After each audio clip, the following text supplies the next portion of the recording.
성전 건축을 원래는 다윗이 짓기를 원했어요. 근데 하나님이 처음에 다윗이 나단 선지자에게 내가 하나님의 성전을 지으려고 그럽니다. 어떻습니까? 나단 선지자 그래요. 그 착한 마음이군요. 그 아주 거룩한 생각입니다. 하나님 기뻐하실 거예요. 그랬어요. 근데 그날 저녁에 하나님이 나단 너야 저 다윗에게 얘기해라. 걔가 지으면 안 돼. 다윗이 지으면 안 돼. 만일 다윗이 성전을 지으면 열방 중에서 이르기를 하나님이 다윗은 그동안에 전쟁을 너무 많이 해가지고 피를 너무 많이 흘렸는데 다윗이 성전을 지으면 열방 중에서 이르기를 하나님이 피 흘리는 것을 좋아하는 하나님이라고 오해하면 안 되지 않느냐.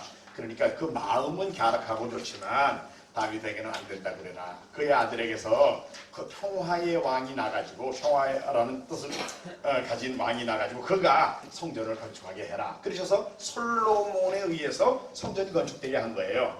그러나 다윗은 자기가 성전을 짓고 싶은 마음이 너무 간절했기 때문에 솔로몬이 성전을 지을 수 있도록 모든 재료들을 준비해놓고 다 해놓고 죽었습니다.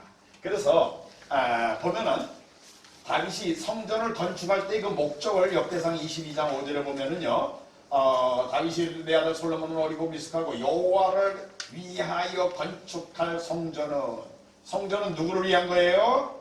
여호와를 위하여 건축하는 겁니다. 솔로몬을 위해서 건축한 거 아니에요. 다윗을 위해서 건축한 거예요. 아니에요. 누구를 위해서? 여호와를 위해서. 오늘날 우리가 모든 일을 우리가 무슨 일을 하든지 마찬가지입니다. 하나님을 위하여, 하나님의 영광을 위하여 해야 됩니다. 목사님이 이름이 나고 우리 교인들이 우리 교회 이름이 나고 그게 목적이 돼서는 순수하게 목적은 하나님의 이름을 위한 것이어야 되고요. 그 다음에 만국이 볼 때 시비 웅장하여 명성과 영광이 있게 하기 위해서라고 했어요. 같은 구절이지만 여호와를 위하여 건축할 성전은 어떻게 해야 된다고요? 극히 웅장하여 만국의 명성과 영광이 있게 하여야 된다. 목적이 뭐예요? 만국의 세계 모든 나라에 하나님의 명령, 하나님의 이름, 하나님의 영광을 나타내는 게 목적이에요. 성전 건축의 목적 뭐예요? 하나님의 이름을 위해서라고 처음에 말했고 실제로 그 하나님의 영광이 어디에 나타나야 되는 거예요? 열방에, 만국에. 그래서 시편 108편 5절에도 하나님이여 주는 하늘 위에 높이 들리시며 주의 영광이 온 땅에서 높임 받으시기를 원하나이다. 다윗은요, 다윗의 마음을 지배하는 다윗의 소원이 있는데 그게 뭐냐면 시편 108편 5절에 말한 주는 하늘 위에 높이 들리시고 주의 영광은 온 세계에 충만히 나타나기를 나는 원해요. 다윗의 마음의 소원인데요. 하나님의 영광이 온 세계에 충만히 나타나기를 원하는 것. 하나님의 영광에 대한 열정에 사로잡힌 사람이었습니다. 이게 다윗의 특징이에요. 다윗도 우리와 똑같은 부패한 성향이 있어가지고 음란한 죄도 짓고 이기적으로 그저 우리와 같은 장군을 죽이기도 살인죄도 짓고 못된 짓 한 거로 따지면 우리보다 더 못됐을는지 모르지. 그럼에도 불구하고 하나님이 내 마음에 아픈 자라 그러면서 다윗을 시켜주셨는데 왜 그래요? 다른 사람들에게 일반적으로 없는 것 다윗에게 있는 거 있었어요. 그게 뭐예요? 하나님의 영광에 대한 열정입니다. 그것 때문에 성전을 건축하려고 그런 거예요. 하나님의 영광이 만국에 나타나야 된다. 그래가지고요, 성전 건축의 총지휘자, 성전 건축의 총책임자가 누구냐? 히람입니다. 히람. 이 히람은요, 이스라엘 사람이 아니에요. 그렇다고 이방인도 아니에요. 뭐예요? 이스라엘과 이방인의 혼혈족인 사람이에요. 여기 보니까 솔로몬 왕이 사람을 보내야 히람을 두로에서 데려왔다. 그런데 그 사람은 납달리 지파 과부의 아들이야. 이스라엘의 납달리 지파의 과부의 아들이고 그의 아버지는 두로 사람이다. 그러니까 히람이라는 아버지는 이방인이고 엄마는 이스라엘 사람이에요. 그러니까 이스라엘과 이방인의 혼혈인 사람이 성전 건축의 건축 책임자였다. 그러니까 여러분, 성전이 이스라엘 사람들에 의해서만 건축된 게 아닙니다. 건축 책임자가 이방 사람과 이스라엘 사람의 혼혈적인 이 히람이 성전 건축을 하는 데의 공사 책임자였고요. 그 다음에 성전 건축에 동원됐던 일꾼들에 대한 얘기가 또 계속 나오는데 보세요. 이스라엘 속에 있는 이방인들이 어떻게 거기에 섞여 살게 됐던가를 성경 속에서 보면은 첫째는 출애굽 당시에 따라 나온 사람들이 있어요. 애굽에서 이제 이스라엘 백성들이 그 바로의 밑에서 이제 막 노예 생활을 하다가 이제 해방돼서 나오잖아요. 그때 10재앙을 본 거예요. 비계, 이파, 온도, 구매, 암장. 기억하시죠? 10개 재앙을 보고는 이스라엘 백성들이 나가는데 야 나도 그 이스라엘 하나님 진짜 하나님이잖아. 나도 이스라엘 하나님 믿을래. 하긴 따라 나온 사람들이 있었어요. 그래서 출애굽기 12장 38절에 보면은 수많은 잡족과 양과 소와 심이 많은 가축이 그들과 함께 나왔다. 이렇게 기록이 되어 있습니다. 근데 이거 우리 한국의 성경 번역자들 회개해야 돼요. 왜 여기 영어로 many other people인데 이 사람들은 잡족이라고 번역해놨어 이렇게. 예? 한국말로 이 잡족이란 말은 이게 제대로 된 번역이 아닙니다. 이게 성서공회 사람들 이거 회개해야 돼요. 다른 민족에 속한 사람들도 따라 나왔다 그렇게 번역을 해야지. 예? 그 잡족이라고 그러면 돼요? 참 나오네. 이게 선교적인 눈이 없는 사람들이 성경 번역하면 이렇게 번역할 수 있어요. 조심해야 됩니다. 어떻든 내용은 아셨죠? 그러니까 이스라엘 사람들만 나온 게 아니라 많은 다른 종족 사람들도 따라 나왔는데 그 사람들이 끝까지 따라다녔어요. 그래서 율법의 내용 보면은요, 너희 속에 사는 이방 사람들에게도 이 법은 똑같이 적용된다라고 하나님이 율법의 여러 곳에서 말씀하고 계시는 것을 우리가 보게 됩니다. 그 다음에 어떤 사람이 또 있냐면 이게 첫째 무리고요. 이스라엘 사람들하고 같이 애굽에서 나온 사람들. 또 한 무리는 가나안 칠족들, 원주민들 자손들입니다. 역대하 22장 18절에 너희 하나님 여호와께서 너희와 함께 계시지 아니하느냐, 사면으로 너희에게 평안함을 주지 아니하셨느냐, 이 땅 주민을, 이 땅 주민 원래 가나안 땅의 주민이죠, 내 손에 넘기사 이 땅으로 여호와와 그의 백성 앞에 복종하게 하셨다. 그래서 여러분 이 다윗의 군대 중에 그 우리야 같은 경우에 헷 사람 우리야잖아요. 헷 족속. 또 우리야의 부인인 그 바세바는 또 이스라엘 사람이 아니에요. 그 여자도 역시 가나안 원주민의 그 딸입니다. 그러니까 두 종류의 사람이 있는 거예요. 이스라엘 백성 중에 이방인들 섞여 있는데 일부는 애굽에서 나올 때 같이 따라온 사람들이고 일부는 가나안 원주민들 가운데 이스라엘에 들어와가지고 같이 섞여 사는 사람들입니다. 자, 이 사람들이 동원된 거예요. 보세요. 성전 건축 재료 준비에 누가 사용됐는가? 이스라엘 땅에 거류하는 이방 사람들입니다. 역대상 22장에 보면 다윗이 명령하여 이스라엘 땅에 거류하는 이방 사람을 모으고 석수를 시켜 하나님의 성전을 건축할 돌을 다듬게 하고 다윗이 또 문짝목과 거벌못을 철을 많이 준비하고 또 무게를 달 수 없을 만큼 힘이 많은 못을 준비했다. 그러니까 성전을 건축하는 데 필요한 재료를 누가 준비했어요? 이방 사람들이 준비했다. 그러니까 여러분, 구약의 솔로몬의 성전을 건축하는 데에 실제로 동원돼서 일했던 사람들이 이방 사람들이라는 겁니다. 그러니까 우리가 여러분들 그동안에 관심을 가졌는지 모르겠는데요, 이게 하나님의 특별한 섭리가 있는 거예요. 성전이 이스라엘 사람들만을 위한 집이 아니다 그 말이에요. 그 다음에 보세요. 또 아예 그 이스라엘에 섞여 사는 사람이 아닌 이방인, 그 옆에 있는 시돈 땅이요. 이방인 시돈과 두로 사람들이 또 목재를 보냈다고 했어요. 역대상 22장 4절에 또 백향목을 무수히 준비하였으니 이는 시돈 사람과 두로 사람이 백향목을 다윗에게로 많이 물로 이제 실어왔다 그 말이에요. 그러니까 재료 준비하는 일을 이방 사람들이 또 성전 건축에 필요한 재료들을 보내주는 일을 했었다는 것이 역대상에 나오는 거고요. 실제 이제 공사를 할 때 보세요. 이제까지는 재료 준비할 때 그랬다고 그랬고요. 보면은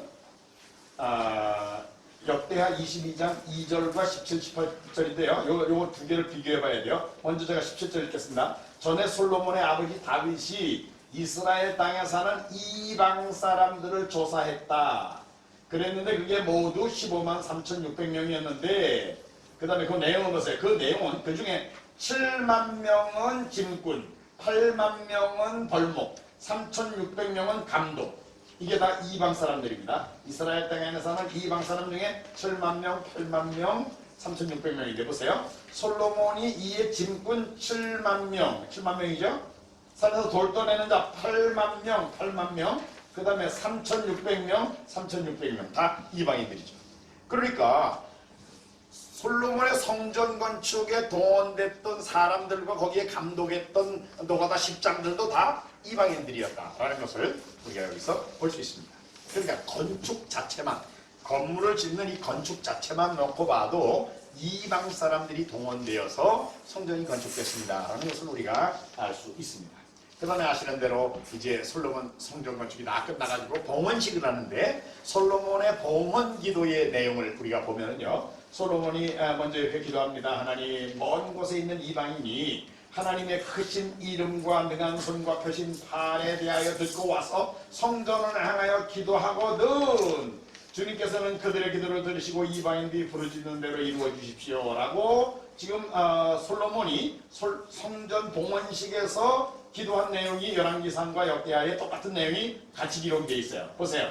사람들이 예루살렘 성으로 와서 기도하는데 왜 온다고 그랬지요? 첫째는 하나님의 크신 이름, 하나님의 명성을 들었다는 얘기예요. 그 다음에 능한 손, 이건 하나님의 전능하심, 능력을 들은 게 대한 소문을 들은 거죠. 그 다음에 펴신 팔, 하나님이 자비롭게 은혜를 베푸시는 분이라는 거에 대한 소문을 이방 사람들이 듣고는 이 사람들이 솔로몬의 성전에 와가지고 하나님 앞에 기도를 하면은 하나님 그들의 기도도 들어주세요. 이방 사람들의 기도도 들어주세요. 그래가지고 세 가지 일이 있게 돼요.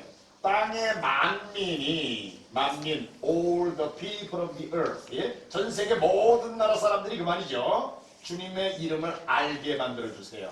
둘째는 세계 만민이 똑같은 거예요. all people, 세계 모든 나라 모든 종족이 주의 백성 이스라엘처럼 하나님을 경외하게 해주세요.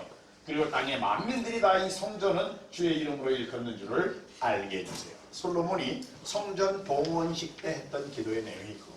그러니까 이스라엘 사람들만 와가지고 은혜 받는 집이 아니라 이방 사람들도 다 와서 기도하거든 하나님 기도 들어주세요 라고 그렇게 요청을 했어요. 그래서 결과는 기도를 응답하셔서 주님의 이름을 그들도 이방인들도 알고 이방 사람들도 하나님을 경외하고 하나님의 성전에 대해서도 하나님의 집인 것을 이방 사람들도 알게 해주세요 라고 솔로몬이 기도를 했고, 솔로몬의 이 기도의 결과로 나중에 이사야서에 보면은요, 이사야 56장은 특별히 장애인과 이방인도 하나님이 그저 구원해 주신다, 그들의 기도도 하나님이 들으신다라는 걸 보여주는 장이 이사야 56장입니다. 그래서 이방 사람들이 와서 이전에 와서 기도하거든 하나님은 이 성전에 와서 그런 이방인마다 하나님의 성산으로 와가지고 내 집 이 집에서 하나님 앞에 예배드리면 다 받아주세요. 그래서 이는 내 집은 만민이 기도하는 집이라고 일컬음이 될 것이다. 그래서 성전은 이스라엘 사람들만 기도하는 집이 아니라 누가 기도하는 집이요? 만민이 기도하는 집이라고 그렇게 불려질 것이다 그랬고, 그것이 이사야서에 그렇게 기록이 됐고, 그래서 8절에 이스라엘의 쫓겨난 자를 모으시는 주 여호와께서 말하노니 내가 이미 모은 본 백성 외에 또 모아, 그러니까 이스라엘 백성들만 모으는 게 아니라 이방 사람들도 모아가지고 하나님에게 그에게 속하게 하겠다라고 구약 성경에 분명하게 말하고 있는 겁니다. 봉헌식에 축도를 하는데 축도에서 그 앞에 이스라엘 사람들이 잘못해가지고 가서 벌 받았더라도 하나님 그들을 다시 회복시켜 주세요, 그런 얘기를 하고 그래가지고 이에 세상 만민에게 여호와께서만 하나님이시고 그 외에는 없는 줄을 알게 하시기를 원하노라. 마지막 축도가 그겁니다. 하나님 외에는 온 세계 세상 모든 사람들이 하나님밖에 없다는 것을 알게 되기를 원한다라는 그런 축도로 솔로몬의 봉헌식의 축복 기도가 끝난 겁니다. 여러분 또 아시지만 예수님께서 공생의 기간 동안에 2번씩이나 성전에 들어가가지고 막 돈 바꾸고 기도를 하고 하는 사람들 쫓아내고 막 화를 내시면서 막 하셨잖아요. 그때 예수님이 하신 말씀 뭐예요? 내 집은 만민이 기도하는 집이라고 기록되었거늘 너희가 어찌하여 강도의 군우를 만드느냐. 그러면서 예수님이 분노하시잖아요. 성전 누가 기도하는 집이에요? 만민, 이스라엘 사람들만 기도하는 집이 아니에요. 만민이 기도하는 집이야. 그런데 예수님 당시에는 유대인들이 이방인들하고 자꾸 차별을 내어요. 이방인들도 차별대오해. 그래가지고 할 수 없이 그 예수님 당시의 성전에는 이 성전뜰, 이방인의 뜰이라는 데를 만들어놨어요. 이방인의 뜰이라고. 이방 사람들이 와서 기도하는 자리를 만들어준 거야. 그런데 그 자리에서 돈 바꾸고 배도 팔고 해가지고 이방 사람들이 와서 기도를 못하게 만드는 거야. 예수님이 거기에 대해서 이방인들이 받아야 될 은혜를 방해놓는 이 사람들에 대하여 예수님이 분노하셔가지고 채찍으로 그들을 쫓아내시면서 내 집은 만민이 기도하는 집이라고 기록됐는데 어찌하여 너희가 강도의 굴을 만드느냐 하면서 예수님이 분노하셨던 겁니다. 그러니까 여러분 구약 시대에 성전이 이스라엘 사람들이 지었다기보다는 물론 다윗과 솔로몬이 주도해서 지었지만 실제로 동원됐던 사람은 히람이라는 이스라엘과 이방인의 혼혈적인 사람이 건축 책임자였고 실제로 동원됐던 이 노동력은 그리고 감독관들도 다 이방인들이었다. 그리고 봉헌식에서도 역시 솔로몬이 이방 사람들의 기도를 들어달라고 기도했고 축도에서도 하나님이 유일하게 이방 사람들에게도 유일한 하나님인 걸 알려지게 해달라고 기도하는 내용으로 되어 있다. 그러니까 구약 성경 하면 구약의 중심적인 장소를 말하면 예루살렘 그리고 성전이 중심인데 그것과 관계에서도 하나님은 이스라엘 사람들만을 위한 하나님이 아니라 이방 사람들까지 다 포함한 열방을 위한 하나님이시다라는 게 강조되는 그런 건축과 봉헌식의 기도와 축도를 우리가 여기서 또 볼 수 있는 것입니다.